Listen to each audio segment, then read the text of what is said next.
the period that I study in the text, which is 1917 roughly to 1954, and then but thinking more contemporarily, especially with the war intensified genocide that's going on in Gaza right now, the imminent invasion and occupation of Haiti, the genocide that's happening in Sudan, as well as the 30 years war that's been raging in the Congo, all of which are connected in one way or another to U.S. And Israeli imperialism. And even though I'm talking about the Black Scare and the Red Scare, this is the sort of architecture for a lot of the repression that we're seeing today against people who are protesting all of these forms of death dealing.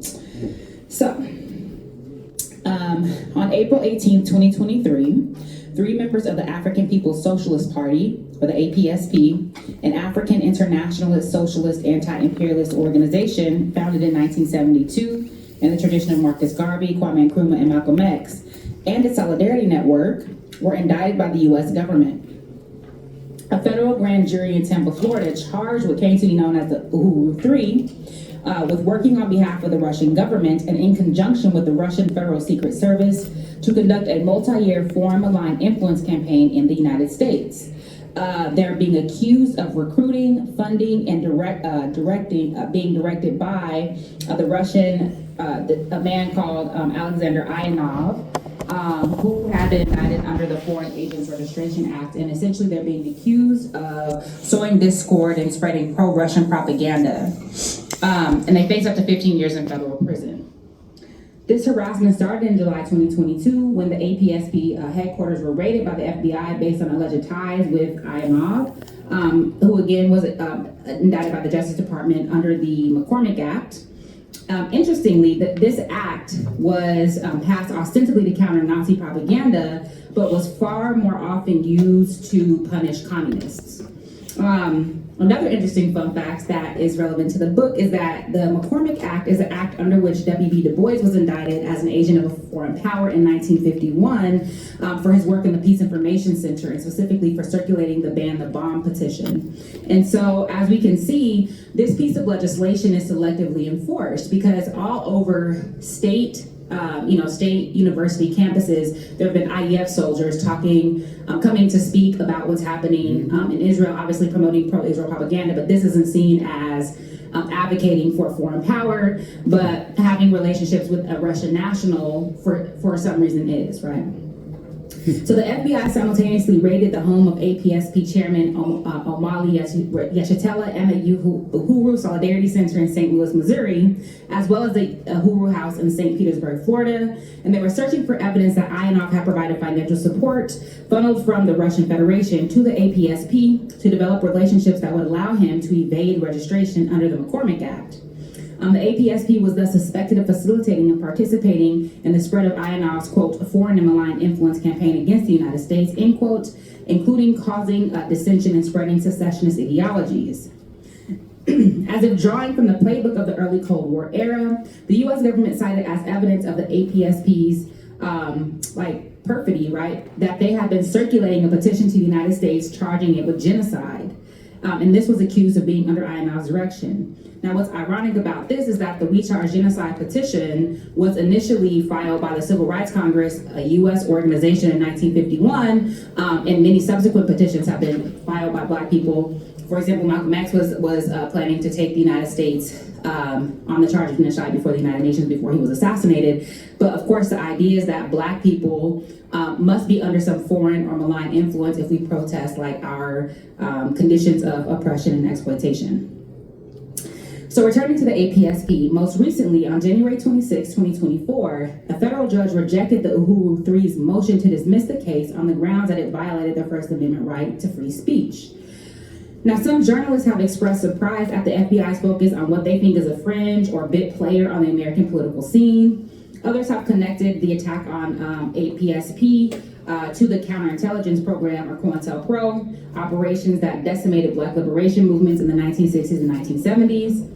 And so others have aptly identified this repression as reminiscent of McCarthyist witch hunts that targeted and criminalized workers, immigrants, and colonized people who organized domestically and internationally against capitalist imperialism. However, the targeting of a radical Black organization like the APSP has a much longer trajectory. It's part of a durable discourse of foreign influence and outside agitation that took off during the Black Scare, Red Scare, Longue Durée. Such charges were levied at Black members of the Industrial Workers of the World, radical Black periodicals like The Messenger, the Universal Negro Improvement Association, Black members of the CPUSA, organizing for self-determination in the Black Belt, Black insurgents against white terrorism and super exploitation during World War II, and individuals and organizations who analyzed the genocidal and fascistic conditions of the United States. In effect, the APSP is the latest casualty of the Black Scare and the Red Scare, which has taken on a new life in the aftermath of the racial justice rebellions that exploded in the summer of 2020 in response to the murders of George Floyd, Breonna Taylor, Ahmaud Arbery, etc. The Black Scare, Red Scare, Longue Durée can be understood as a problem space that illuminates striking continuities in the co-constitution of anti-Black and anti-radical policy and practice. Stated differently, the mutually reinforcing nature of these scares becomes evident in the analysis of the Black Scare, Red Scare, Longue Durée as a trans-temporal network of repressive, racist, exploitative, and extractive dynamics that, while undergoing internal shifts, constitute intractable and durable dynamics. In this problem space, Blackness and radicalism were treated as vectors of subversion as the United States became the leading capitalist hegemon through methods of super exploitation, expropriation, and war, as well as their discursive legitimation. And of course, there are resonances with this today. So if we think about what's happening, just one of many examples to the Stop Cop City protesters in Atlanta, it's not happenstance that Atlanta is a majority Black city, even though it's rapidly gentrifying, and the fact that protesters are trying to decrease the militarization of their lives through protesting this Cop City construction are being charged as domestic terrorists. And not only that, folks who are donating to the bail fund or who are collecting money for bails are being charged under the RICO Act.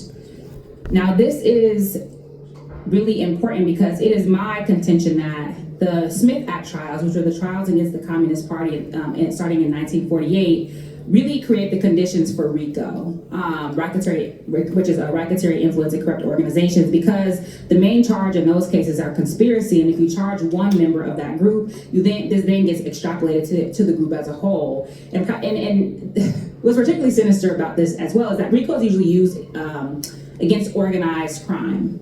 And so to make it as if organizers and people protesting the terms of their oppression and exploitation are engaging in organized crime is completely sinister. But as part of my book tries to convey, radicalism does become criminalized in a particular way through discourses of the Black Scare and the Red Scare.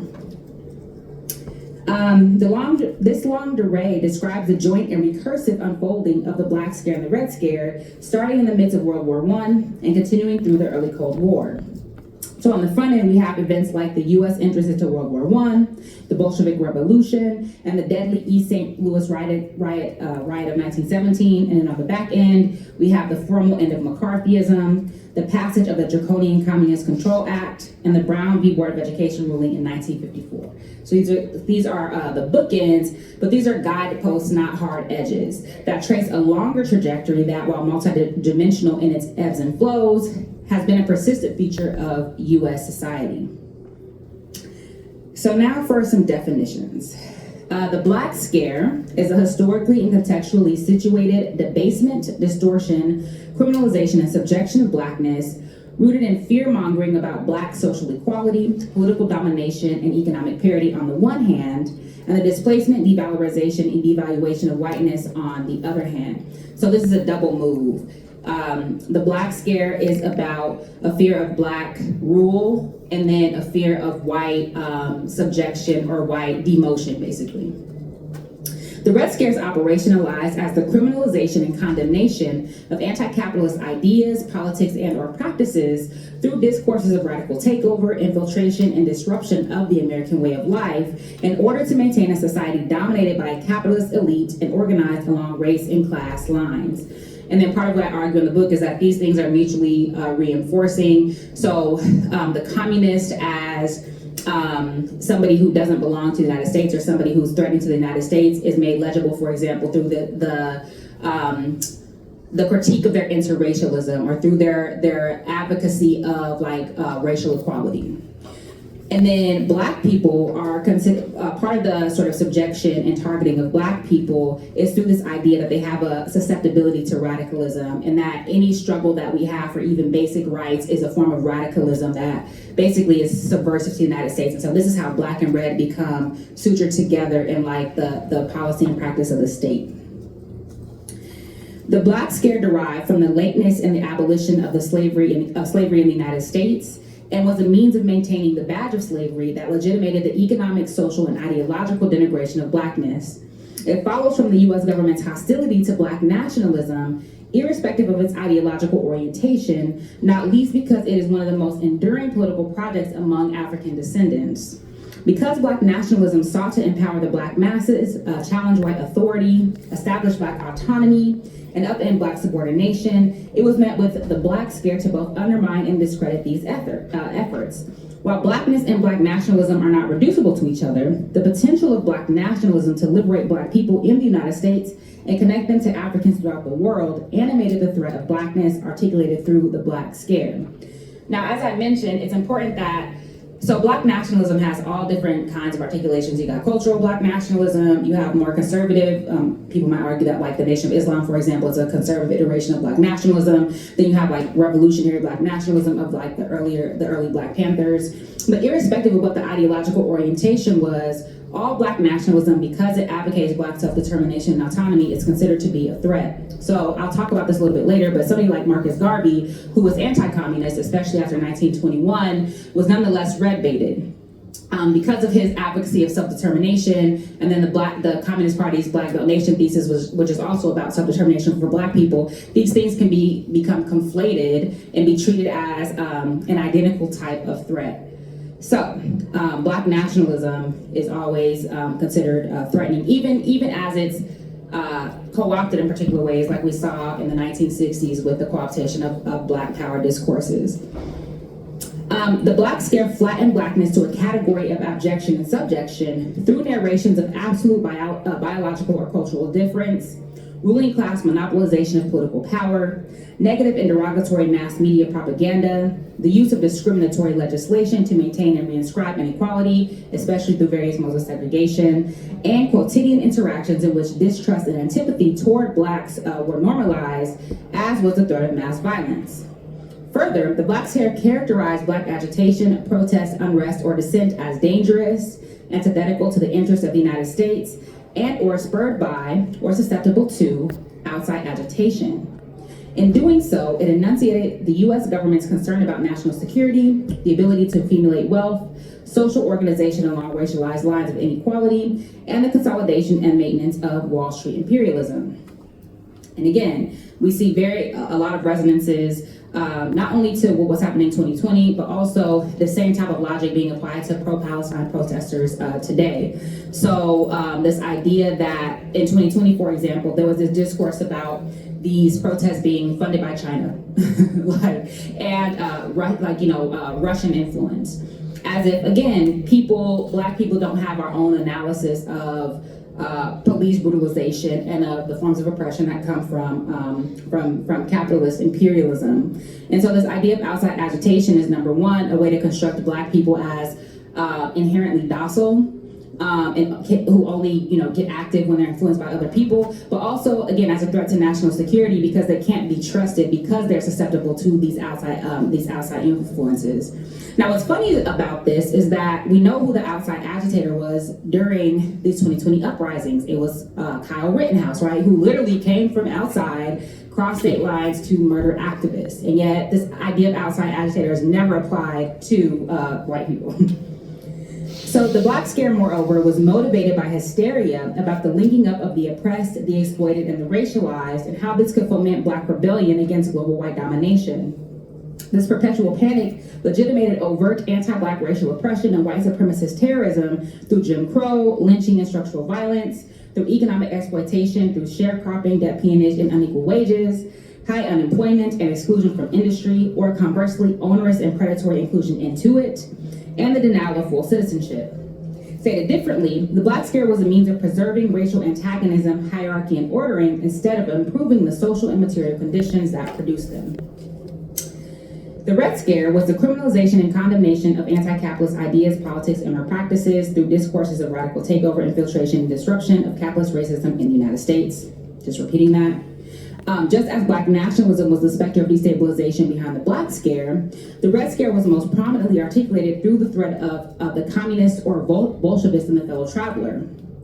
The so-called Red Movement was accused of pretending to protest the supposed ills of U.S. political and economic organization in the name of radical progress, while actually despising liberty, aiming to destroy property ownership, and eschewing a belief in God.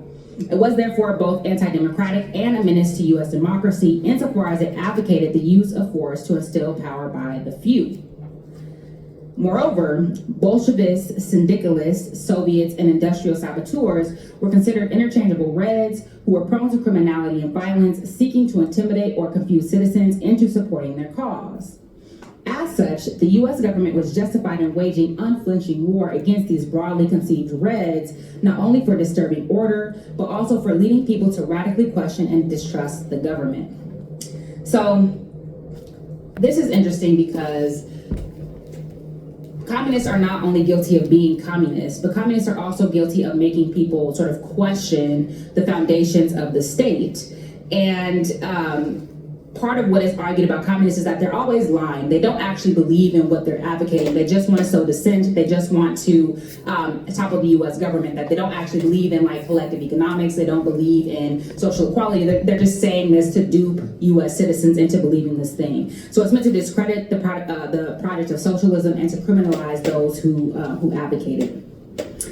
The Red Scare is thus the process by which Red became feared, hated, and obsessed about, to the point that radicalism and militant challenges to the status quo became dangerous to the nation and portended the existence of traitors, conspirators, and agitators.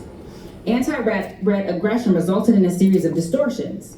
For example, thank you. I was up here. You see it, y'all. I saw two, but I was like, I thought that one was open. Yeah, so it's like, anyway, sorry. I was like, oh gosh. They turned off the AC on Friday. Oh my gosh. Austerity. Okay, so anti-Red aggression resulted in a series of distortions. For example, social and economic reform that benefited the poor could be construed as creeping socialism and ultimately communism. Left-wing organization, discipline, and assembly could be red-baited as foreign control conspiracy. Internationalist and industrial solidarity could be accused of fomenting insurrection, and radical ideas, events, and protests could be denigrated as anti-democratic subversion and conspiracy. So what I'm talking about here is that anything that comes from communists is bad. So if you gather in groups of 2 or more, that can be a conspiracy, right? If you are a communist and you write in a newspaper, this is anti-American propaganda. So these are rights that are ostensibly granted to every citizen, and yet when they're practiced by communists or those accused of communism or any sort of radicalism that can be red-baited, then these things become illegal. And this has implications not only for people who are actually in the Communist Party or who are sympathetic to it, but anybody who does things that can be construed as such. So this is why anti-communism is so dangerous for everybody. The Black Scare, the Red Scare, and their entanglements are enunciations of what American Studies scholar Michael Paul Rogan called the counter-subversive political tradition. It was born out of the United States as a settler colony and expanding domestic imperial power. It was animated by a discourse of alien conspiracies that allowed the government to blame problems, issues, and unrest in U.S. capitalist racist society on forces operating outside of it. The United States cultivated and sustained a fear of alien ideologies and the foreigners who ostensibly held and spread them by interpreting those exogenous thoughts and beliefs as invading the ideals and organization of the Republic. This hostility was linked to the idea of internal racial, ethnic, and religious enemies who were allied with, sympathetic to, or could easily be duped by mendacious external forces. The suppression of those cast outside the normal political system was construed as a condition for the freedom and security of the people who properly belong to it. So in other words, it's like your freedom fundamentally relies on the repression of those who menace that freedom, i.e. these foreign ideologies and these people who uphold them.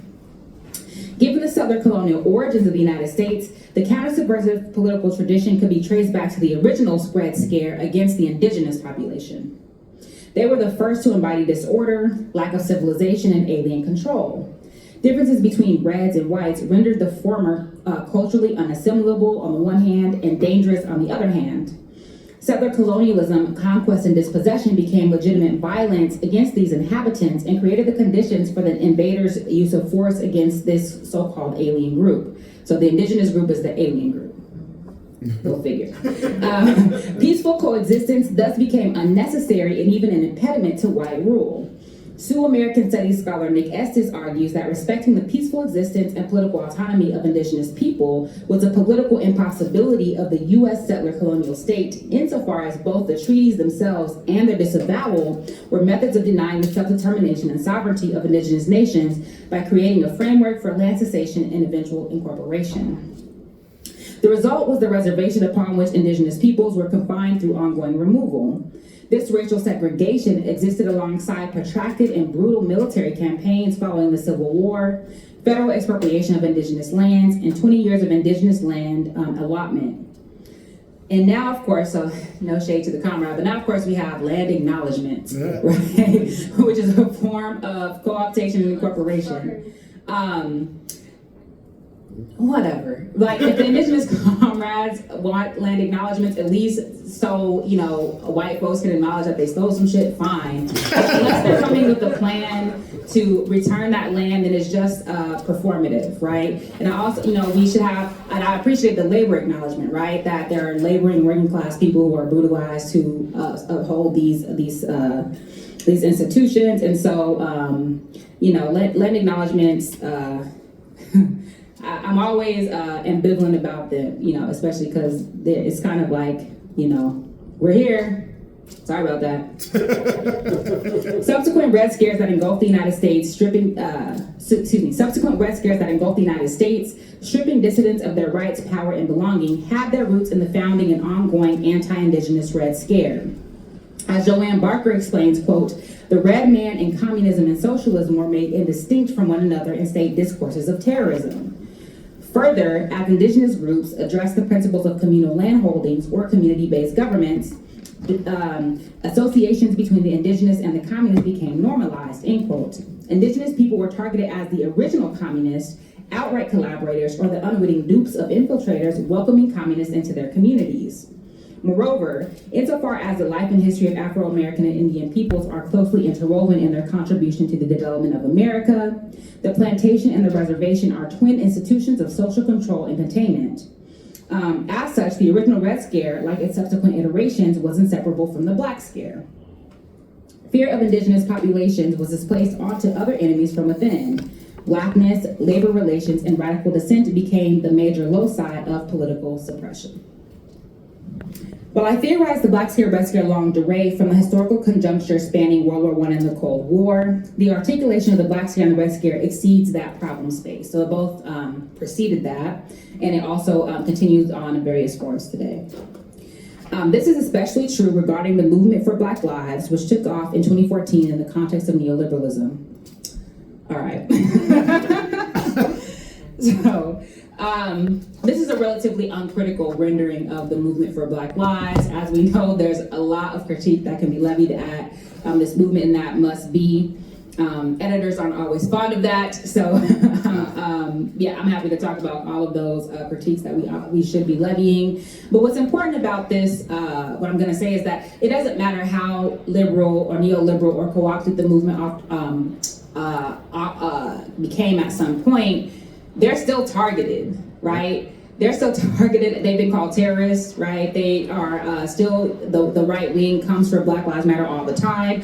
After October 7th, there was an immediate question of like, what if Black people did this in the United States? Or like, what if Black Lives Matter did what Hamas did, right? And so even if you race to the right, so to speak, or you get in bed with the Democratic Party, if you're struggling for some aspect of Black, to alleviate Black suffering, you're still gonna be targeted as an unwanted radical. which puts actual radicals in a weird, it puts us in a predicament whereby like we're defending people who wouldn't bust a grape in a fruit fight for us, if you will. And so this is a little off, but like, you know, I have the same type of feeling about this Claudine Gay, who was the president of Harvard, right? And so everybody was up in arms about her having to resign because she's a black woman. But I'm on a fellowship at Harvard this year, and she did absolutely nothing to protect student protesters. She was extraordinarily Zionist, just not Zionist enough for the Zionists, apparently. And she became an easy target. She did become an easy target because she's a black woman, but this is not somebody that we needed to be expending revolutionary energy on defending, because she, again, was not on the side of the right side of history in any way. But this is the problem when liberalism and radicalism are conflated and are both targeted as some red machination, right? So the neoliberal phase of capitalism has been characterized by free market reform, the rollback of social spending, and cuts in taxes for corporations and the wealthy that has reduced social inequality on a scale unseen since at least the Great Depression. Neoliberalism constitutes the normalization of containment as a replacement for the state's welfarist function, the criminalization of poverty, and policing and punitive justice as the primary means of managing economic crisis. Punitive conceptions of social order have taken hold, with legislation, regulation, monitoring, surveillance, and the ambiguous target and control cultures employed through a version of liberal authoritarianism meant to manage race and class hierarchies. Now, I'm not one of these people that says liberalism is fascism. I don't think that that's correct. But liberalism is extraordinarily amenable to fascism precisely because of the Red Scare. But it's much more amenable to fascism than to socialism. In this context, and in response to police murder within these conditions, the Movement for Black Lives, a number of national and international organizations primarily focused on the issues of black poor people, exploded. The historian Barbara Ransby argues that this upsurge is rooted in the idea that if we liberate the black poor, or if the black poor liberate themselves, we will uplift everybody else who's being kept down. Likewise, the radical journalist and organizer Glenn Ford contended that this movement, quote, consciously draws on this authentic and still deeply honored radical tradition, seeking to put into practice under 21st century conditions, end quote. Not least by resisting the criminal legal system, prioritizing social and economic transformation, and demanding global peace. As a grassroots movement about racial and economic justice, it challenges the U.S. capitalist racist society in its attempt to destabilize inequality and create new possibilities for all who suffer under the yoke of U.S. imperialism. Again, this was the aspirations of the movement at a particular historical moment. Moreover, political theorist Saddam Issa concurs that this current phase of the Black liberation struggle is a site of knowledge production about racial capitalism as the basis of anti-Black racial oppression.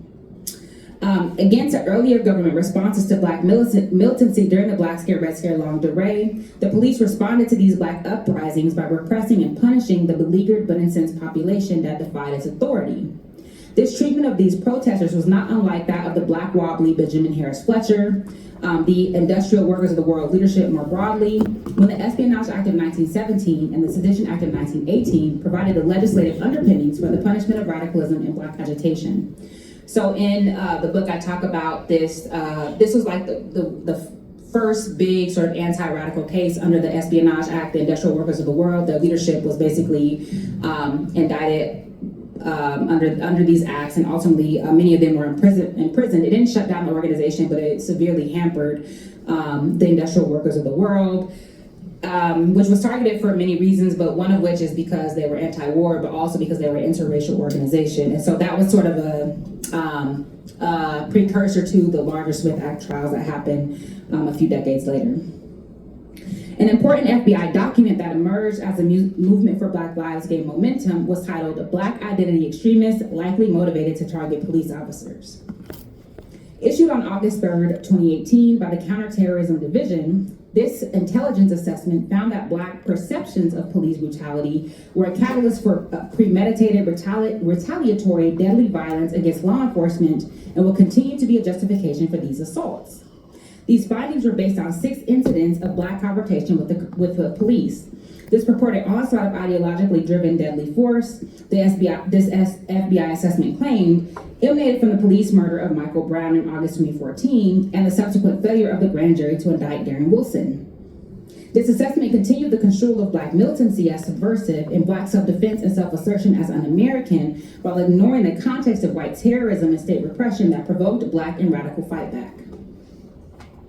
Despite the fact that there was never any attempt to overthrow the U.S. government, that violence was not the prevailing force in widespread protest, and that the FBI and police informants were heavily involved in inciting any violent incidents, the Black Scare and the Red Scare continued to construe urban rebellions, militant Black organizations, and struggles against the draft and the war.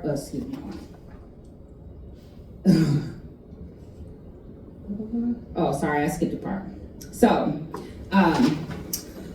I'm all mess, sorry. Okay, this assessment continued the control of Black militancy as subversive and Black self-defense and self-assertion as un-American, while ignoring the context of white terrorism and state repression that provoked Black and radical fightback. Now, relatedly, in the FBI memo, Black identity extremists are defined as individuals who seek wholly or in part through unlawful acts of force or violence in response to perceived racism and injustice in American society to establish a separate Black homeland or autonomous Black social institutions, communities, or governing organizations within the United States.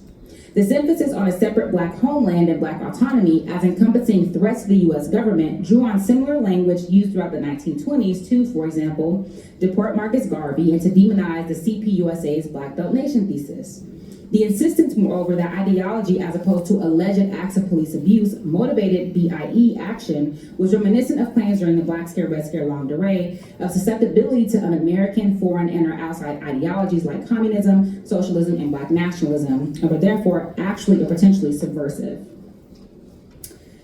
So Black identity extremists, the memo connects uprisings against and isolated attacks on police officers during the BLM era to a purported history of violence against law enforcement generally, and to extremist acts during the 1960s and 1970s particularly, especially attacks by the Black Liberation Army, a revolutionary Marxist-Leninist organization decimated by federal and state authorities. Such extremism happened against the backdrop of political dissent, turbulence, and violence that served as the pretext for the extraordinarily repressive and law and order legitimating architecture aimed at crushing opposition to the Vietnam War, Black militancy, and the ubiquitous youth counterculture. Likewise, the offensive of newly decolonized nations and their willingness to cooperate with socialist powers or their refusal to align with either pole of the Cold War represented an international challenge to U.S. hegemony. Despite the fact that there was never an attempt to overthrow the U.S. government, that violence was not the prevailing force in widespread protests, and that FBI police informants were heavily involved in inciting violent incidents, the Black Scare and the Red Scare continued to construe urban rebellions, militant Black organizations, and struggles against the draft and the war as a menace to the prevailing order. The result was a calculated campaign by high-ranking officials in the executive branch and by Congress to intimidate and repress dissident activity. The consensus at this time was that any excess was permissible in the name of forestalling Black revolution, especially given the continued discourse of communist plots to undermine the U.S. war effort, communist aggression, communist extremist elements, and close links between foreign communists and domestic dissidents. So the point here is that this 2018 document drew connections to the 1960s and 1970s forms of militancy, as if there was this broken Black subversion that can be, and that there was a direct line between the BLA and the so-called Black identity extremists. It is important to note that this idea of Black extremism took off in this 1960s and 1970s moment as this category to describe people like Dhoruba bin Wahad and other members of the Black Liberation Army, and that this was just a sort of repackaging of the communist as a means of illegitimizing particular forms of struggle. J. Edgar Hoover continued to be at the forefront of red baiting and black baiting, claiming that communists and subversives and extremists strove ceaselessly to precipitate racial trouble and to take advantage of racial discord in the country. This was a repetition of previous arguments made that also overdetermined challenges to the racial and economic status quo with discourses of outside agitation, foreign inspiration, and subversion. On the local level, nearly 500 local Red Squads operated as a potent political force against radicalism, student demonstrations, and Black power, and gathered political intelligence. This attests to the continued influence of the Black Scare and the Red Scare in creating policy aimed at neutralizing Black rebellion. As has been widely documented, the most notorious articulations of the Black Scare and the Red Scare during this era, the 1960s and 1970s, was the FBI's COINTELPRO, which employed illegal wiretapping, bugging, break-ins, frame-ups, and informant infiltration, as well as harassment and disruption campaigns to address the threats from militants of the New Left as it had from those of the communists in the 1950s. The BLA, along with the Black Panther Party and several other radical Black organizations, were decimated by COINTELPRO. Dhoruba bin Wahad, co-founder of the BLA, explained that he had been targeted as a Black extremist and put into the U.S. government's agitator index and Black extremist files, which targeted certain leaders and spokespersons of the Black struggle for human rights to be neutralized and otherwise taken out of circulation. So here I just want to mention the book by Ori Burton called Tip of the Spear that just came out. It's an amazing book that really contextualizes this through his framework of the long Attica Rebellion. I think okay. I think it's really useful in giving context to not only the Attica Rebellion, but also the ways that co-optation and repression were used to not only suppress political prisoners, but also to suppress the Black liberation movement writ large, and then how these tactics were part of a broader U.S. imperialist project, and that forms of oppression that were used abroad were then used on political prisoners here, and likewise, forms of repression that were used on political prisoners were then exported abroad through U.S. Imperial projects. So, Tip of the Spear, read it, it's a great book. All right, the 2018 document on Black identity extremists claimed, quote, BIEs have historically justified and perpetuated violence against law enforcement, which they have perceived as representatives of the institutionalized oppression of African Americans, but had not targeted law enforcement with premeditated violence for nearly 2 decades, leading up to the lethal incidents observed beginning in 2014. BIE violence peaked in the 1960s and 1970s in response to changing socioeconomic attitudes and treatments of Blacks during the Civil Rights Movement. BIE groups such as the BLA, which was created in the early 1970s to take up arms for liberation and self-determination of Black people in the United States, targeted law enforcement without regard to their race. By contrast, bin Wahad explained that brutal police repression was the motivation for the BLA's formation. The clandestine formation was responding to the murder of Black youth by police and the ongoing racist police brutality that stalked Black communities and to the legalization of repressive violence against the radical Black organizations generally and the Black Panther Party particularly. In effect, the repression had bred the resistance, and the more vicious and physical the repression, the more intense and physical the resistance. And of course, this issue of police brutality is really, really old, right? So dating back even before, I'm sure, but at least to the 1919 Red Summer, part of what kicked off that conflagration was an act of police brutality. Of course, there were the Harlem Riot in the 1930s. There were the uprisings in the 1960s and 1970s. There was the Miami Rebellion in 1980. So many of the forms of uprising that happened within Black and racialized communities are a result of police brutality. But then there's this discourse by J. Edgar Hoover and others that the very critique of police brutality is a communist plot. That critique is meant to foment a distrust in the government, is meant to claim illegitimacy of U.S. institutions, and that it's primarily communists and subversives who make claims against the police, right? So, police brutalization of the BLA was manifested in the treatment of one of its members, Assata Shakur, after a shootout with New Jersey police on May 2nd, 1973. They shot her twice, kicked her, and dragged her by the hair, encouraged the ambulance to leave her for dead, and tortured her while she was in the hospital, beating and choking her whenever doctors left the room. Likewise, the state, the police, the DA's office, and the FBI did everything possible to frustrate her recovery thereafter. As the BLA exclaimed, discourses of domestic reform, law and order, and a return to traditional American values served as a legitimating architecture of this police violence, a function of the undeclared war against Black people, and the domestic arm of U.S. imperialism in Vietnam and throughout the Third World. The Black Identity Extremist Report created an unbroken lineage of Black subversion and insurrection that provided cover for the use of extraordinary repression and subjection. The continuity between the Black Scare and the Red Scare in the moment of BLM, and in the Black Scare, Red Scare, longue durée is striking. The FBI's assessment of BIE criminalizes BLM protests by transforming those who oppose racist police violence, considered the U.S. criminal legal system to be patently unjust, supported Black self-determination, and defended Black life into a threat to law enforcement and, by extension, national security. Additionally, the memo recapitulates anti-radicalism by articulating that the movement for Black lives and BIEs are enemies from within, constructing them as threats to local police forces and the national polity, and establishing the convergence of interest between federal and state governments and law enforcement. A resurgence of BLM in 2020 resulted from the vigilance and police murders of Ahmaud Arbery in February, Breonna Taylor in March. The vigilante and police murders of Ahmaud Arbery in February, Breonna Taylor in March, and George Floyd in May. The latter case in particular led to the largest Black movements in U.S. history since the Garvey movement. Now, okay, I want to add some clarification here. I was just having this conversation earlier. That the 2020 moment is not actually comparable to the Garvey moment because Garveyites belong to an organization. Most of the galvanization that happened during 2020, it was galvanization, it was mobilization, but it wasn't exactly organized, which is why the backlash has been so successful, right? So it's important. So the numbers were comparable, but to compare to Garveyism in that way, I think is a little bit inaccurate. But that was the prevailing discourse at the time. Old and new specters of un-Americanism, subversion, and outside agitation, as well as foreign inspiration, dangerous radical Blackness are being invoked. For example, cultural Marxism is a recent variation of the old socialism and communism boogeyman, while wokeism is a new phenomenon.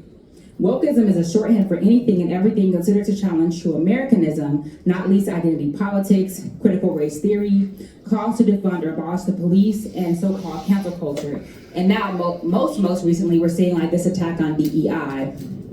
And the attack on DEI is, the way that they're doing it is actually really interesting in the use of plagiarism, right? And this use of plagiarism harkens all of these critiques of Black people, that Black people are lazy, they are ignorant, that it's only through affirmative action that we've gotten any positions that we have, that we're criminal and dishonest. And let me just tell you something. If they're using the charge of plagiarism through people's dissertations to illegitimate them, I'm going down. Not because I plagiarized in my dissertation, but because the function of that project is you have so much to do in a dissertation, and so much of it is about demonstrating mastery, so you have to cite all these people. Inevitably, like, quotes fall out of the way, you miss a footnote here or there, and so they're very strategic in how they're taking down DEI, primarily through Black people, which is important. So again, the connection between anti-Black racial oppression and radicalism. And it's also a broader anti-intellectual critique, right? There's a lot going on, and it's highly successful because the right is highly organized. So that is something I need to keep in mind. Here I want to mention one way that historically and contemporarily radical Black folk have fought back against state violence and repression. I call this praxis mutual comradeship. I define mutual comradeship as radical African descendants' ethical, political, and epistemological practices at the intersection of struggle on behalf of the racialized, colonized, and oppressed, and protracted anti-radical state repression. Its foundation is collaboration, reciprocal care, and learning in community, rooted in organizing, movement building, collective self-defense, and guerrilla scholarship. Ethically, mutual comradeship constitutes cooperative social activity based on shared values, a common conception of social transformation rooted in the eradication of capitalist racism, and the establishment and maintenance of expectations and standards through consistent struggle, debate, criticism, and self-criticism in the service of protecting and preserving not only movements and organizations, but also each other. Its guiding principle is courage, or the willingness to place oneself at risk for the betterment of others. So ethics is important, right? I think that we don't think about our ethical orientation enough, because So, for example, anybody who argues that we're going to decolonize the university is fucking lying. You cannot decolonize an institution in a settler colonial society, but what you can do is make what you might call decolonial moves, right? And the primary way to do that is through ethics, right? It's through our ethical commitment to ourselves, to each other, to the work, and to the world. That is how we are being sort of realistic with ourselves about what's possible in this institution. Epistemological practice describes the active effort to influence how we come to know, understand, and envision society and the world. Mutual comradeship offers what philosopher Charles Mills calls an alternative epistemology, whereby those in subordinated groups who have access to zones beyond the universal offer a critical reinterpretation of the social system. Brought about by structural oppression and the refusal of pseudo-universal positions that maintain structures of domination, the epistemological practice of mutual comradeship overcomes the illusory perceptions of hegemonic groups, presents a liberating conceptualization of society, illuminates and clarifies relations of subjection, and repudiates imposed interpretations of reality. So epistemology is really important too, because epistemology is sort of how we come to know what we know and then how we justify that belief. And it's critical to combat alienation and mystification. So insofar as we're in a battle of ideas, we have to be as clear and precise and honest as we can to combat reigning propaganda, which is meant to obfuscate, to obscure, and to mystify, and to encourage alienation, to encourage us to be individualists as opposed to collective. And all of that reinterpretation or that approach to knowing has to do with epistemology. Finally, in terms of politics, mutual comradeship is a practice of counter-hegemonic and anti-racial capitalist activism, organizing, and movement building, and institution making to the end of collectively overthrowing structures of domination and collaboratively forging peaceful and humanizing social relations across borders. I just have, how much time do I have? I feel like I've been talking we got for, the spot till 5. I've been talking for 100 years. Okay, so I'm gonna end with a rumination on love. Mutual comradeship is also an articulation of love. Most of us are familiar with 4 types of love: eros, which is romantic love, agape, which is universal love, philia, which is love of friends and equals, and storge, which is love of family. But the type of love I'm thinking about is a form of love forged at the intersection of radicalism and repression, revolution and counter-revolution, of insurgency and counterinsurgency. That is love as radical responsibility. Interesting that I just did a talk with Joy James, and she talks about this concept of agape, which she employs in a similar fashion, but that's not what agape is. I just said what agape is. It's universal love, but I think we're getting at the same end. There's a form of love that is foundational to struggle, right? According to the Combahee River Collective, a Black socialist feminist organization founded in 1974, quote, "We realize that the only people who care enough about us to work consistently for our liberation are us. Our politics evolve from a healthy love of ourselves, our sisters, and our community, which allows us to continue our struggle and work," end quote. The Argentine revolutionary Che Guevara stated, quote, "At the risk of seeming ridiculous, let us say that the true revolutionary is guided by a great feeling of love. It is impossible to think of a genuine revolutionary lacking this quality. We must strive every day so that this love of living humanity will be transformed into actual deeds, into acts that serve as examples and as a moving force," end quote. Similarly, June Joyner reminds us that, quote, "In addition to the traditional concept of true commitment, that means you are willing to die for what you think is right, we must make equal space for the womanly concept of commitment that means you are willing to live for what you believe and for the sake of whatever it is you love," end quote. The self-described Black lesbian mother warrior poet Audre Lorde stated, quote, "Unless one lives and loves in the trenches, it is difficult to remember that the war against dehumanization is ceaseless," end quote. Finally, and perhaps my most favorite quote of all time, is from the revolutionary political prisoner George Jackson. And here I think he was describing love as radical responsibility when he stated, quote, "Settle your quarrels, come together, understand the reality of our situation, understand that fascism is already here, that people are already dying who could be saved, that generations more will live poor, butchered half-lives if you fail to act. Do what must be done, discover your humanity and your love in revolution," end quote. As enunciation of love, mutual comradeship guides the activism and organizing of Black radicals and helps to sustain the struggle, strengthen solidarity, and buoy spirits in the process of envisioning and working to build a more just and equitable society and world. Through complementary care, organized defense, and productive conflict, those engaged in struggle can wage collective challenges to capitalist racism and the forms of institutionalized backlash they engender. Now, I wanted to end on love because we're in a weird times. And there's so many organizations that are collapsing because of people think that you can join organizations with people that you hate, right? And there's this whole discourse like your comrades aren't your friends and you can hate people who you struggle alongside. I do believe your comrades don't have to be your friends. Like you don't have to go and have crumpets and tea or whatever, but you cannot hate. You are not gonna risk your life for somebody that you hate. You're not going to engage ethically with somebody that you hate. You're not gonna weather hard times with somebody that you hate. And so again, this love is not, please don't go to organizations trying to find your boo. So it's not Eros, it's not that type of love. But it is radical responsibility. And I think that people are more, because of liberalism is really creeping into organizations whereby people raise concerns and then they're willing to collapse organizations if the concerns aren't met in the way that they think they should be, right? And so then they do these call out things on social media and drag the organization, and their things are unsustainable. Instead of waging principled struggle in these organizations to hold the organization to its principles of unity and its ethical commitments, people just will destroy the organization rather than sort of not have their way. So I think that love as radical responsibility resolves some of that conflict. But anyway, to conclude, the Black Scare and the Red Scare endure. Their durability can be summed up by a quote from W.B. Du Bois in 1949. He said, quote, "We invent which words. If in 1850 an American disliked slavery, the word of exorcism was abolitionist. He was a nigger lover.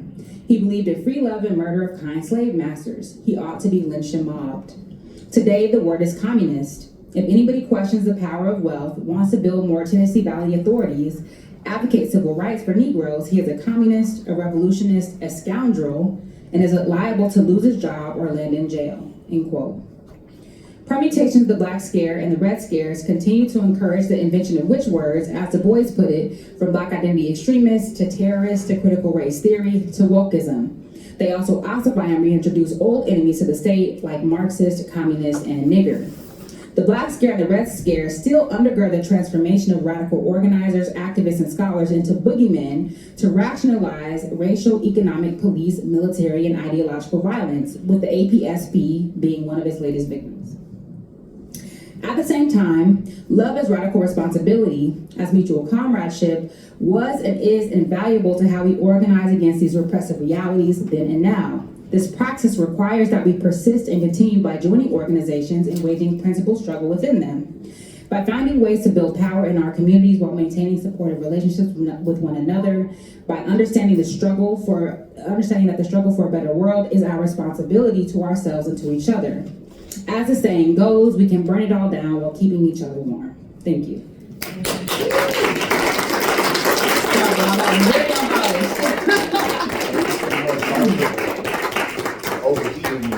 Oh my gosh. Thank you so much, and thank y'all for being here. I wanted to open it up for any questions, comments, reflections that you all have for Dr. Bertastelli. And if we can, keep it tight, keep it right, so more voices could be in here. So interested in any community members or students or outside folks to go first, if that's okay. And then my colleagues, afterwards. Mm-hmm. So anyone? Don't be scared. Go ahead. It's dope that first off that you're here. My friend hit me up. I was a student. I graduated 2 years ago from here. Awesome. But I came out because I couldn't go to the one in HP as my friend said in Huntington Park. Yeah, on Wednesday. Yeah. So the question I wanted to ask is that and I'll be brief for the little context, but understanding the history of the CPUSA, mm-hmm. and seeing how the feds had a plethora of knowledge on its history, right? Like, I think during the mid-50s, around the time that you're mentioning, there was like a set of volumes, and this is only one set, which dealt with like the history of the CPUSA, the history of the Communist International, and this is all by the US, right? Yep. So, like, how much of that, like, or like, what kind of sources like that, like, did you get to examine, like, in writing this book, right? So, like, if that makes sense. Yeah. So, that, yes, very correct. So this is just, I'm going to answer your question. This is a side note. So many people are like against reading now, right? They're like, I'm not reading. That's bourgeois. It's like, only slave masters had that propaganda, by the way. This is why they kept enslaved Africans from reading. It's because they know the power of reading.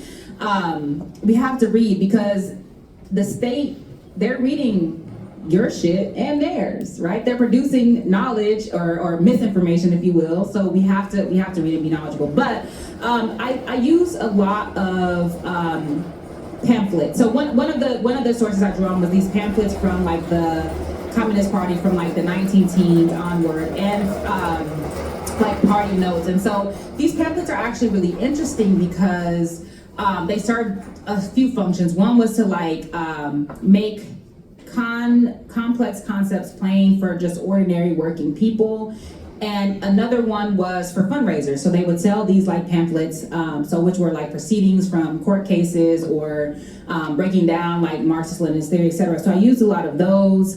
I used oral histories. So I myself didn't do oral histories, but the 10th Amendment Library has a collection of them, oral histories of people who were in and around the Communist Party. I did use state documents.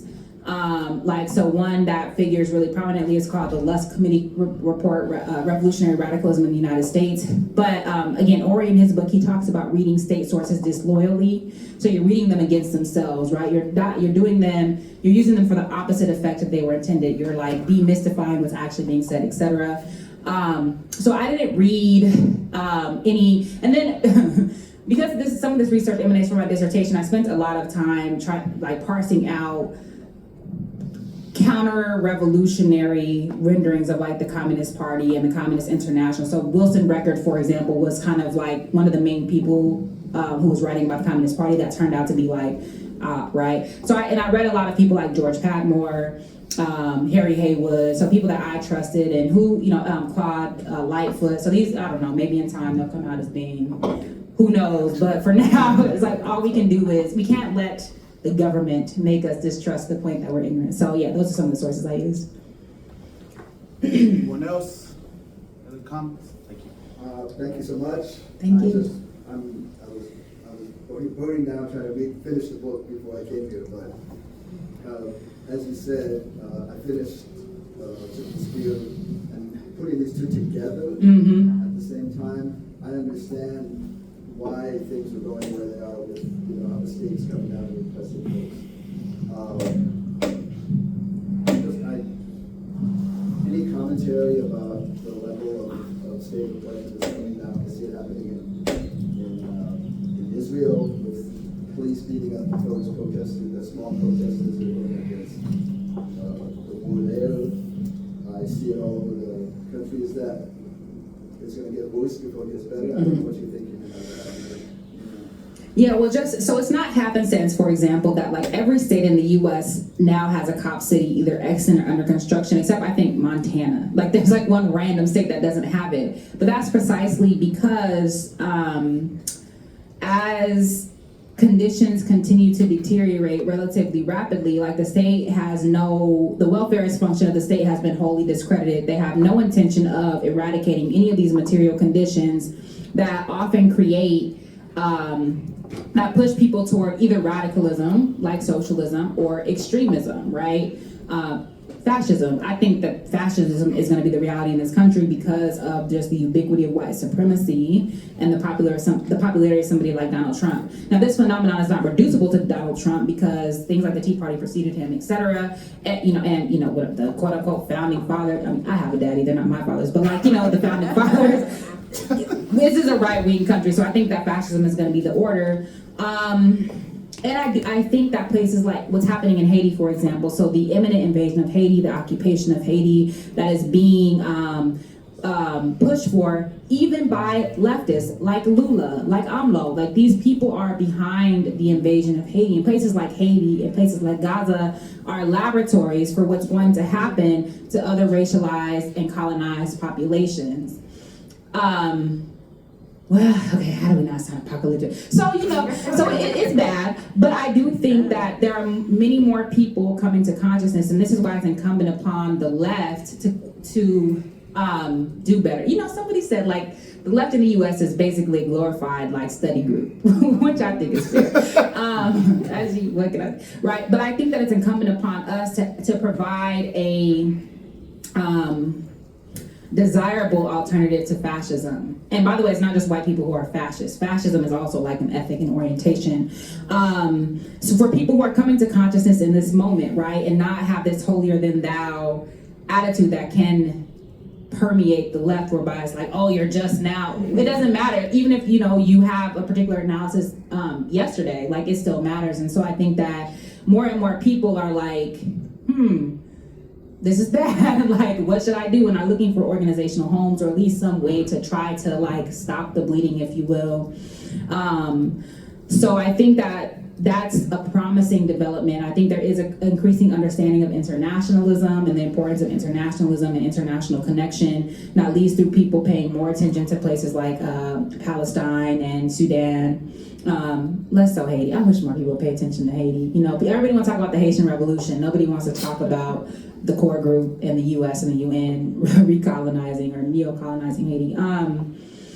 So I think that the answer is not voting. I do not believe that the so-called lesser of two evils. I just don't believe in that perspective. I do think that we need to study and really try to build the alternatives that people in the 1920s and 1930s were engaging in, right? These sort of alternative forms of being in the face of increasing fascism. This is why I try to focus on Black people, but also colonized and third world people, because we've been surviving fascist-like conditions. Because as Aimé Césaire says, right, fascism is what white people call it when they started getting treated like the colonized. So I think, we have to start thinking about how to build power and how to protect our communities, because I do think that things are going to get far worse before they get better. And I think that what's happening in Gaza has demonstrated how weak, extraordinarily weak and ineffective the left is. We've had demonstrations with tens of thousands of people. We have not been able to stop shit. Period. That's being ineffective. I think slowly, we're winning the battle of ideas, right? Which is why, one of the reasons why this legislation is just passed in the House to try to ban TikTok, right? One of the reasons is because there's way more pro-Palestine content, for example, on TikTok than pro-Israel. So I do think slowly that in that regard, the tide is turning, but we're still increasingly ineffective at making a material impact. So we just have, we have to continue. Fidel Castro says revolutionaries are always optimistic. I believe that. So I think we have to be, pessimism of the intellect, optimism of the will. Yeah. So, yeah. So I have a lot of frustration with this present condition. So I believe that I concur with their appeal to epistemology and epistemological practices. But I think the trend in the public debate is trending more towards abandoning knowledge and embracing and adopting a dialectic grounded in nihilism that's completely absent of any meaning, which is why we get this this mislabeling of things like this war on wokeness. You didn't even know what the hell that means. You can't have it, nobody can define what they mean when they say that. So I'm just wondering, am I misinterpreting what's going on? Is that my own paranoia, my own anxiety, or do you think I might be on the right track? No, I think you're right. There's a profound anti-intellectualism. Whereby, for example, somebody like Ron DeSantis, who went to college, went to an elite Ivy school, is positioning himself against so-called intellectuals and academics to make a particular appeal to a broad-based population. If you spend any time on Twitter, which I don't recommend, it's a cesspool. That's where I found you. Yeah, right. So there's. Listen, I ain't shit on there either. All I do is talk mess. Yeah, listen, be catting off on there, but like, I post some good stuff sometimes. But you know, it's people who, there's such an attack on like academics, right? And it is, academics are trash by and large. I'm not gonna lie. Like, I'll say more about that in a second. But but anybody who gets turned, like they call everybody an academic when really they're talking about influencers, they're talking about journalists, they're talking about organizers, celebrities. So anybody who has a particular hierarchical ethic, but it all gets conflated as academics, right? Because there is this anti-intellectualism, because there is a 70% or something of this population is functionally illiterate, which means people can read words, but the meaning, they can't discern meaning. That's bad, right? And yet we're supposed to think that Cuba is bad, where there's more than 90% literacy. Every single revolution immediately engaged in an adult literacy campaign. Every single one of them, right? And here we're trying to keep people ignorant, right? Like, anyway. You want to hide something from somebody, put it in a book. And I will say that part of that comes from, I just remember in K through 12 education, reading being used punitively, right? It being a source of embarrassment or a source of punishment. And so there's people really have an aversion to reading. And reading is not the only source of getting information. There's many sources, but I'm a proponent anyway of like of collective political education, of joining political education groups, of doing it together.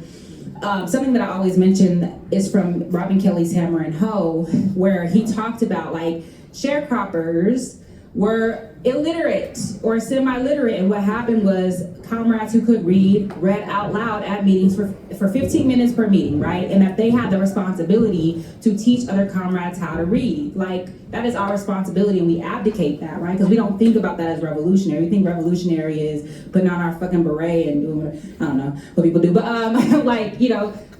that is revolutionary. That's how we're gonna be informed. And this goes hand in hand with the attack on just books, right? By the right. The attack on just being clear, right? The lack of media literacy. So CNN and Fox News, whatever, they can say anything. And we're just like, okay, because people don't have media literacy. So I think that you're absolutely correct that there is an absolute war on knowledge that is to the end of fascism, right? It's to the end, because that's like one of the key features of a fascist society. I think it's also to the end of indoctrination. So part of our praxis has to be encouraging like study and looking at things that that challenge whatever the dominant narrative is. So we can't just get our news from like the New York Times, for example, the paper of record, because they are, yeah, exactly. So anyway, to make a short story long as one does, I think you're absolutely correct in that part of the work that we need to do is to combat that anti-intellectualism without, in a non-top-down way. It's not that the academics come in and savor it. It's not that, because academics, but it's that we include reading and study into everything that we do, to the end of building power. Thank you for your presentation, Doctor. You say that our enemies are better organized than the people are, which is clear.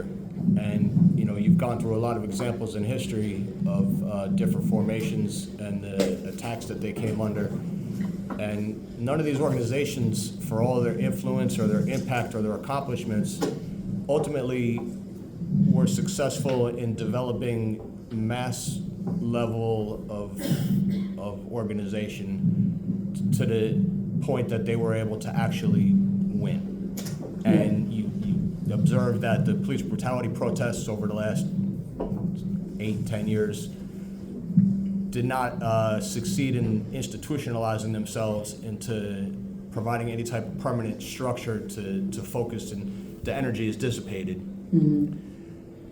We can't afford in this moment, as you're describing it, to allow the fascists to become established into power.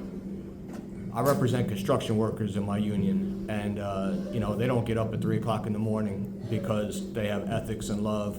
They go to work every day with people that they don't care for, that they don't get along with, that they might come from a rival neighborhood, but they work together as a team on a crew to get a job done because they don't have any alternatives. What I'm asking is, what level and form of organization, maybe in a moment, could you describe in your own thoughts, do we need to immediately bring about in the forces that exist, in the different formations that we have, in the lessons that we've learned, to be able to provide for our mutual self-defense, to be able to address the moment that we're in? I think that's a great question, and if I had the answer to that, I would be dead. Seriously, period. Because the people who at least try to implement these things are dead, right?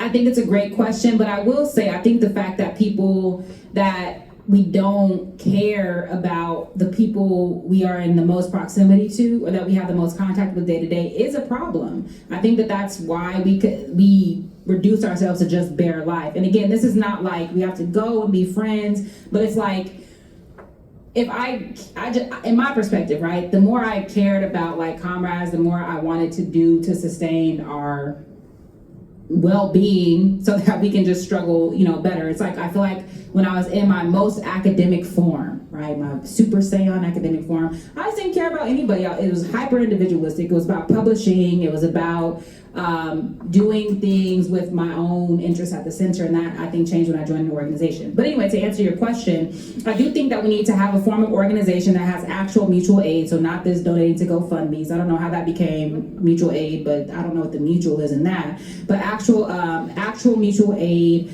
actually satisfying the material conditions of people, making sure that they are safe, and to the extent that we're gonna, sell our our labor for wages, that these environments are safe, and that safe and have good conditions. I don't know how to explain what I mean, but I think that we need to cover all of those bases. I don't know that there's been anyone, you pointed out rightly that there's no organization that has sustained. Well, the NAACP, ironically enough, has been an organization that was founded in 1909 that still persists, but there hasn't been a radical organization that has sustained over time, that has been able to build a mass base. So I do think there are several organizations that have been able to build sizable followings. So Coalition is one. So whether unions in relationship with other community-based grassroots organizations, so broad-based coalitions. But I think ultimately, we're so focused on sort of incremental reforms that improve our day-to-day reality that we don't get to the big thing. And part of what I learned from studying repression is that if they're gonna come for you anyway, we might as well do like the radical thing. And until like everybody's willing to do the radical thing, to engage in like real confrontation with the state, I don't think we'll build a mass base. So like one example of this that I give is we have so many people filming police murders and police brutality. We have so few people intervening, right? So there could be 20 videos of somebody getting their ass whipped by the cops. But oftentimes people outnumber police forces, but nobody intervenes. And to me, again, when I talk about ethics, I think when we have an ethic whereby like that's unthinkable, because they really can't shoot everybody. They can't shoot everybody. They can't arrest them. They just like physically can't. Until we have an orientation toward humanity where we are intervening more than we're like a bearing witness or whatever, however people want to put it now. I think that we're going to be in the same position that we're in. So I don't have an answer to that question. I wish that I did, and I think that there are so many smart and dedicated people in the room. Anybody care to chime in? Go ahead. I think part of what you're asking is who do we align with in order to avert the election of Donald Trump and fast tracking to fascism? It seems Well, perhaps that's certainly an immediate element of it, but he's not the only enemy. definitely, but Yeah. I mean, symbolically, that is going to change dramatically the moment we're in. And I think that's an important question to ask right now, because the election is in 3 minutes.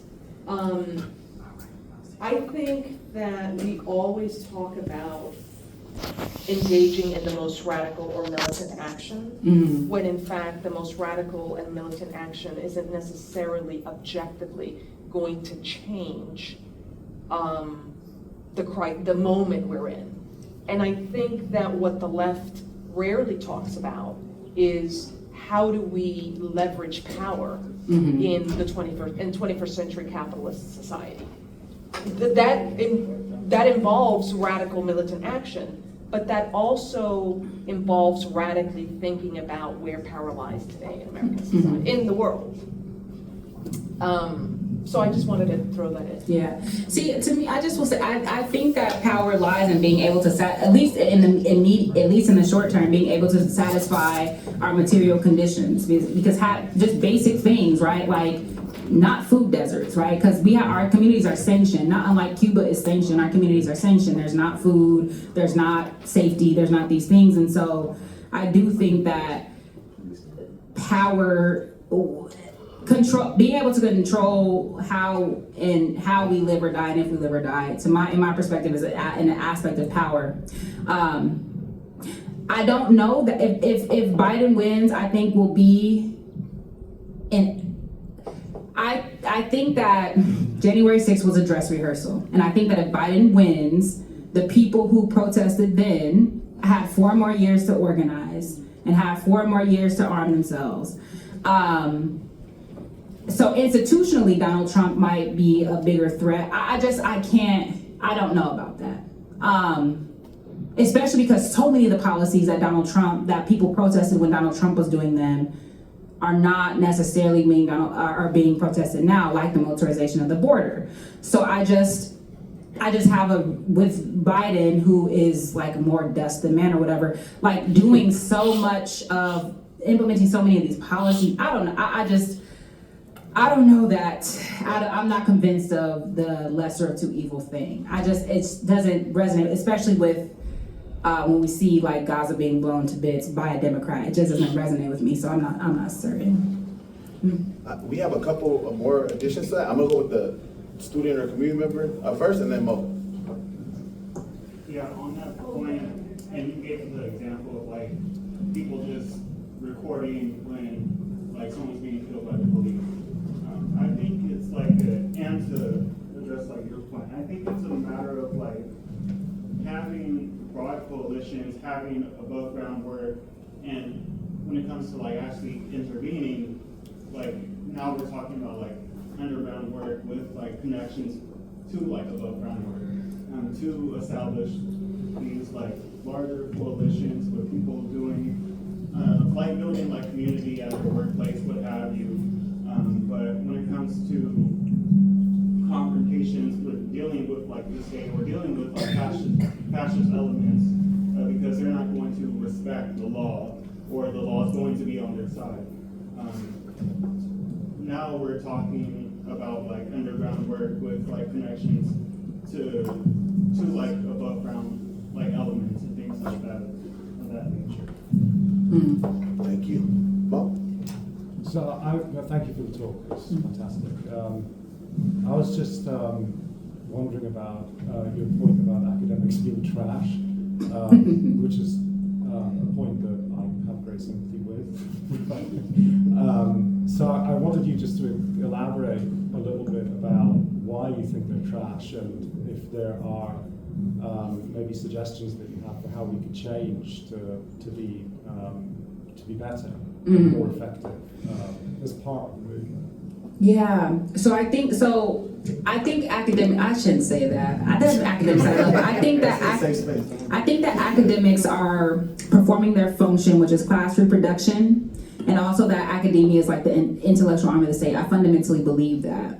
I also believe in Walter Rodney's concept of like guerrilla intellectualism, which among other things means like waging struggle where you are. So again, I think that I think that we can't concede the university, right? I think that we still have to do work that matters So I think that we have to do that work in conversation with the community. So Johanna Fernandez's book, for example, on like the Young Lords, I think is really important work. It's work that is useful to the community, that was not extractive. Too often what academics do is they go and do work on political prisoners or work on some movement and just take that knowledge and use it for their own aggrandizement. I think that academics have to understand this, our roles as a responsibility to democratize and redistribute information and as much like power and resources as possible. I think that that's what our historical task is. And I say academics are trash because so much of it is so individualist, so alienated, and always to the end of the Defense Department. I find that to be useless. I find that to be, and because academics think that doing radical writing makes them a revolutionary. So they're actually delusional. They are, and I think that delusional people are, and I don't mean to be ableist, but I think that delusions are dangerous, right? Because if you think that being, writing radical things is the radical work, then you're gonna think people who do actually do radical work are like these wild-eyed revolutionaries, and you're gonna try to protect yourself against them. So I just think it's the alienation for me. It's the individualism. It's the money grubbing.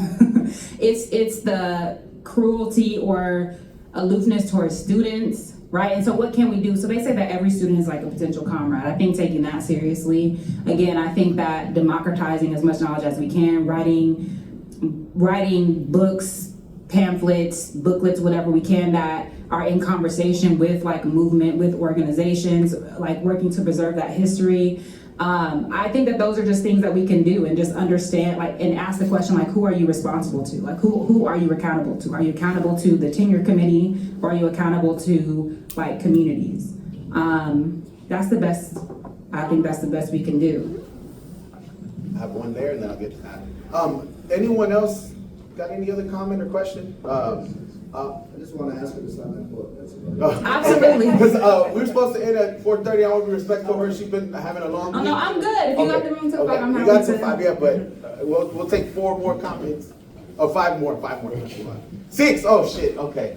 Why don't we do 2 at a time? And I promise I won't be long-winded. I will wrap it up. Well, I'm glad y'all engaged. So I really appreciate this. This is giving me some, in a very difficult period, some possibilities for thinking of some possibilities for hope. And one of them, so thinking about the whole academic thing, one of the things that's really heartening right now is the number of reading groups that are popping up outside of academia. Everybody wants to know. So many people want to know communism, what really is that? People are reading, they're trying to get to political education groups. And the extent to which there are scholars who are willing to interact in a way that's not kind of the authority, but to foster that is really hopeful for me. And it's interesting to me when you talk about what's happening with academics, and going after people for plagiarism. It's not surprising that it's in a moment where academics are trying to create those alternative spaces to connect academic knowledge with community knowledge and what the attribution is, what's good, right? And so it's this moment where there are things happening. But my question is kind of linking to something else you talked about. So when you talk about Black people always being perceived as not having the capability, so they must be influenced by somebody else outside, it's interesting to think about connecting that with the ways that other communities are also attacked because of influence from outside. So for example, Chinese people. So my question is kind of like academic institutions are also the place where people actually learn together, and so the fact that our communities are segregated, you don't always have that kind of learning together. So could you say a little bit about the possibility of solidarity building that happens when there are different places for learning together and learning radical histories and all of that in a way that can help us to build solidarity across communities? Just quickly, I think like spaces like this, I don't always think that classrooms are forms of learning together, right? I think that a lot of times students are forced to be ultra competitive, and students can come with the orientation of like passing the test, right? So I think we have to be really intentional about cultivating learning communities in which we are learning together, which means that we have to relinquish some of the mastery we think we have as professors to actually allow, this like engagement. So I think that stuff like this, I do think there's a lot of student groups on campus. I think that faculty can do a better job of going to some of those student groups and facilitating those connections between groups. I'm weary of things happening on campus because of intellectual property. Like anything that you do on this campus actually technically belongs to the campus. There's also the presence of campus police, but I do think, again, we can turn our classrooms into learning communities if we want to, right? And then, follow up with our students and create more opportunities for them to connect off campus and for us to connect with them. Fred Moten and Harney or whatever talk about like the undercommons in this thing. That's one framework through which we can work. I also think we have to be more like adjunctification is happening, right? And so I can speak from the perspective of like a tenure track professor, with relative job security, et cetera, but we also have to think about adjuncts, right? Which are most teachers on campus who tend to have like 4 or 5 classes, go to all of these different institutions. And so like I have to think more about like how to create community with those work realities, right? Students who are, like I teach at Wayne State University, it's a commuter campus. Students have jobs, right? And so it's kind of like how do we facilitate community? I think it's a great question, but I do think ASTAR is having more opportunities like this for academics and students to gather together with community folk and have these types of conversations. Yeah, that's actually my question, off campus. Yeah, off-campus. Yeah, so like bookstores. Like I like All Power Books. I don't know if you all know that place, but I like All Power Books, Midnight Books. Like those type of spaces are really good. And then going places that scare you. Like sometimes we reproduce these like zones of exception, if you will, because we don't want to go places that it's like like go places that people think there's no life there, because there's probably a lot of life there, and you're probably a lot relatively safer because nobody goes there to steal ideas. Like anyway, I don't know if that made sense. Yeah. I had Ale, Robert, Hunter, and Molly. Thank you, Molly. The barrier is giving. Ale, you want to go first, and I'll kind of swing around. Sure. Thank you so much for your talk. Yeah. I have a question that's sort of polemical, but not entirely. And my question has to do with white militias and the rise of white supremacist fascism, which, as you pointed out, doesn't only engage white people, it can engage BIPOC people as well. And as you were describing the ways that Black liberals and Black radicals have been attacked, right, over history during this long durée, so many of the qualities that have been assigned to Black activists are things we see in white militia spaces, white fascist spaces, right? So charges of outside influence, right? We know now that kind of white supremacist fascism operates as a global network, right? And these groups are talking to each other, and they have since the early 20th century been in conversation with each other. Kind of anti-federalism, secessionist, right?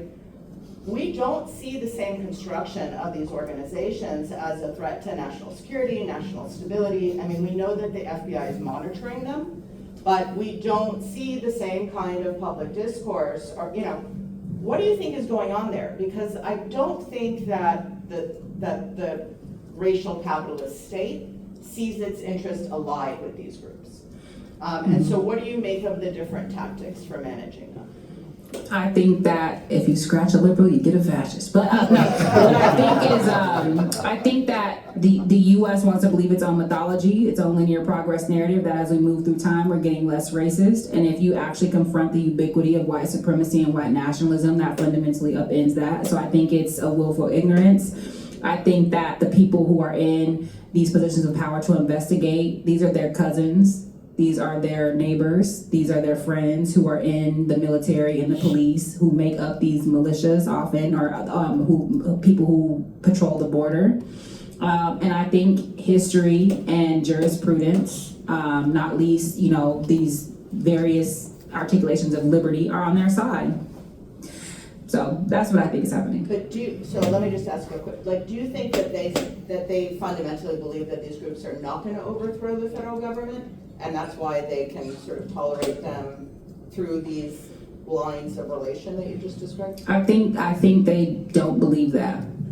Well, I think that if there's a faction that believes it and they're grabbing all the money that they can to protect themselves, I think that there's a larger faction that doesn't believe it. They really think people voted for Donald Trump because they're getting more poor. They don't believe that it's because of a deep white supremacy. This is why the political analysis is so off, right? Because I do think it's willful ignorance, and I do think people were shocked by January 6th. Like, people were like, oh my gosh, I can't believe this happened.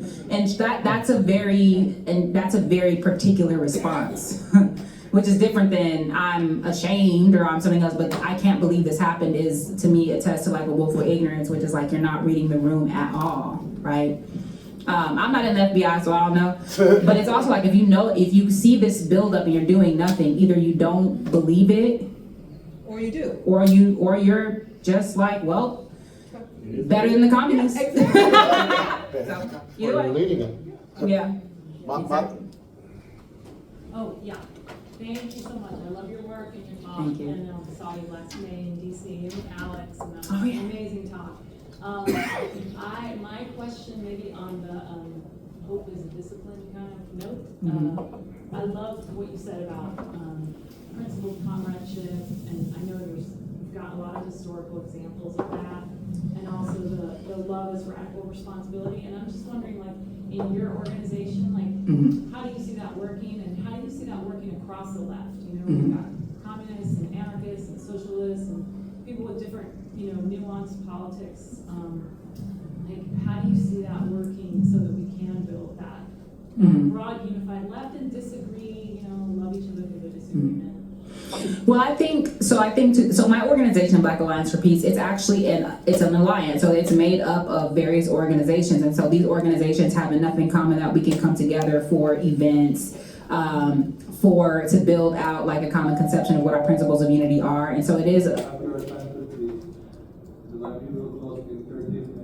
Okay, so I didn't know the library closed. yeah. So that's it. So it's an alliance. So this sort of alliance model I think is important. But I think also, like, as radicals, we need to get our ass off our shoulders. Like, everybody thinks they have the answers, but whoever has the answers, I'd like to talk to them because I have questions. Like, we're not winning. So I think that if we really are serious about the fact that we're not winning, then we can come together over the many, many common struggles. And again, I think that we're in a society where everybody's just looking for some type of win, and you're rewarded for this sort of will to power. As opposed, people want to be right instead of wanting to win. And I think once we overcome that distortion through principled struggle, I think that we'll be much far better off.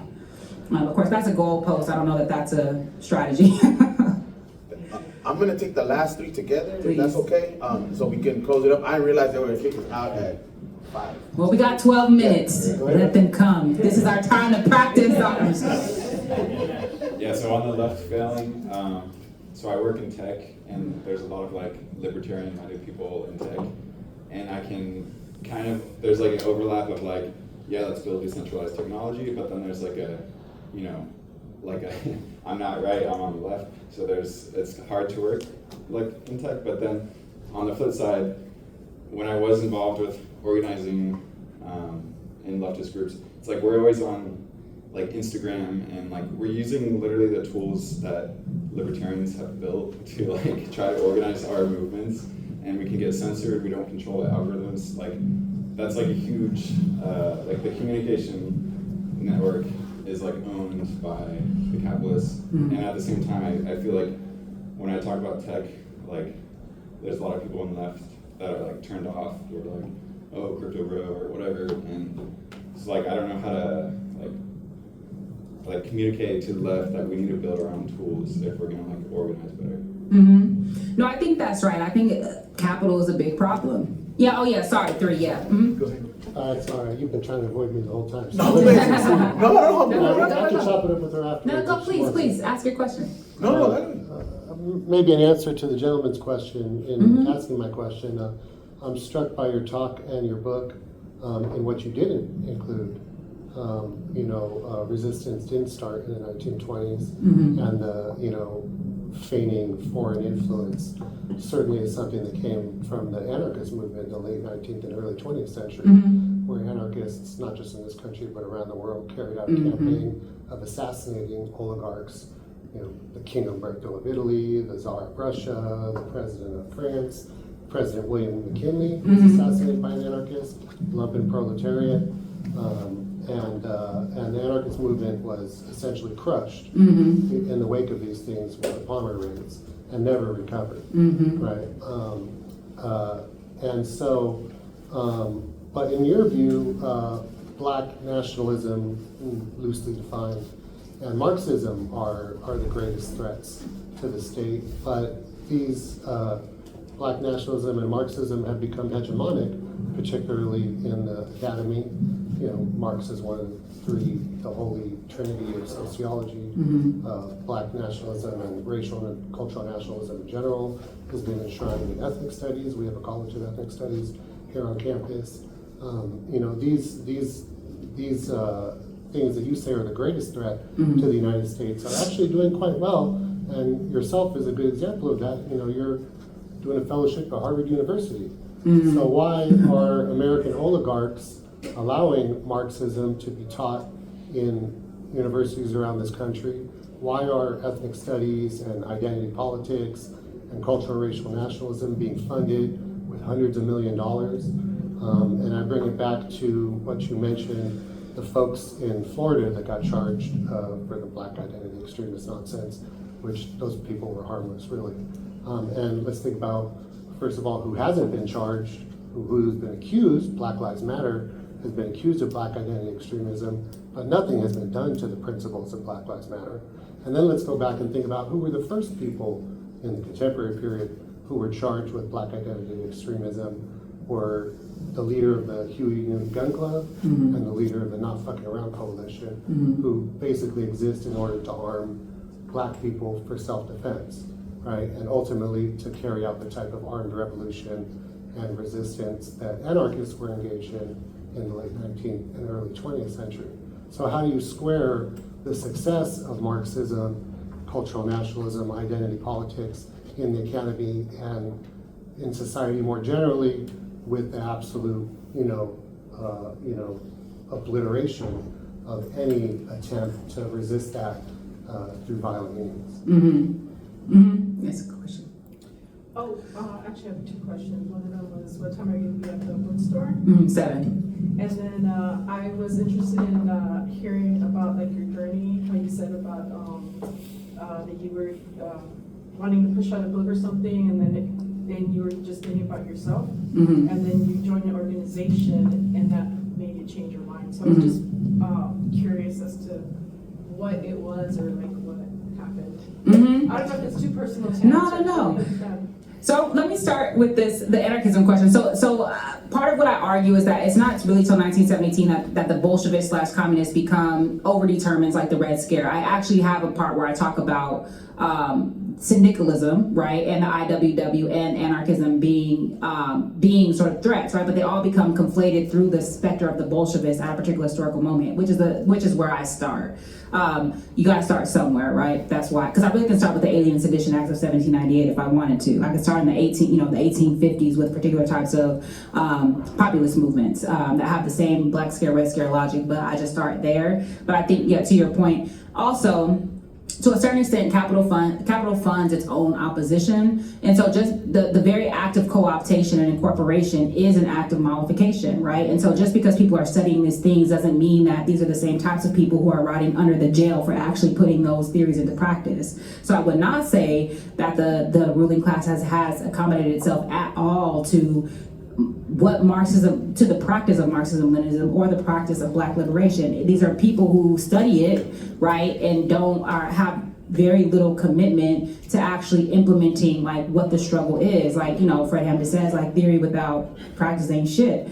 And so I think that's my whole dissertation is about the cultural turn in Black studies, whereby the actual radical practice, not least Pan-Africanism, got disciplined out of it. Same with ethnic studies. And so I think that what we're seeing, what it has been incorporated into academia is not the thing. It's not the real thing in my perspective. With respect, and I don't, I think what's hegemonic in there's certain articulations of Marxism that are hegemonic, and I think that, interestingly, a lot more academics identify as anarchists than Marxist-Leninists in academia. So I don't know that they're not represented, but you know, to your point, I also think it's probably a good thing that people who are engaging in those struggles are not highly represented in academia, because that means they haven't been as co-opted as the other side of the targeting, the incessant targeting, is the co-optation. I think that the institutionalization is part of that co-optation. There's more to say about that, but that's how I'll address it. First, quick tech. It's hard to, if you don't have any money, it's hard to build your own platforms that are like wide reaching. I think we have to go back analog. Like, I think technology is a good way to facilitate some communication, but I do think doing things in person, trying to the best of our ability to protect our disabled comrades and include our disabled comrades is important. But again, there's more to say about technology, but I think that you're absolutely right. The revolution will not be Instagrammed, as they say. So, yeah. But also, I do think tech kind of hoists itself on its own petard, because they have so much data, they can't even go through everything. They can't target everyone, they can't remove everyone. So it's also, I think that those two things, like big data and I think those two things coexist together. So anyway. They can ban it from the App Store. Facts, that's true. Which is for Friendly. Any thoughts on the last journey? Oh, my journey. Sorry, one more thing. Well, I'll just say that I started talking to different people, right? And I started caring about different questions, and questions that had to do with, like, you know, what is to be done really, as opposed to like, what do I care to write about right now, things that are interesting and fun to me. So, and sometimes they overlap, but I do think having other types of conversations and wanting to be accessible to people who are not in academia, and that's something you have to learn. That's something that's not taught in graduate school, something you have to kind of learn on your own. So, yeah. Thank you again, Dr. Shirley Burton.